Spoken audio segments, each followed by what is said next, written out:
নমস্কার। জন্মাষ্টমী 15ই আগস্ট রাত্রি 11:49 থেকে নিয়ে 16ই আগস্ট রাত্রি 9:34 পর্যন্ত থাকবে।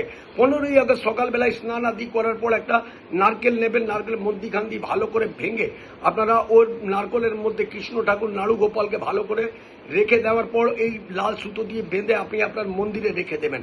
15ই আগস্টের রাত্রি 12টার সময় ওই কৃষ্ণ ঠাকুরকে নাড়ু গোপালকে বার করে ওনাকে পঞ্চামৃত দিয়ে ভালোভাবে অভিষেক করাবেন। তারপরে গঙ্গা জল দিয়ে ওনাকে স্নান আদি করাবার পর ওনাকে বস্ত্র নতুন পরাবেন, মুকুট পরাবেন, গরুর ছবি বা মূর্তি রাখবেন, আর ময়ূরের পালক রাখবেন, আর তার সাথে সাথে দুটো বাঁশি অতি অবশ্যই রাখবেন।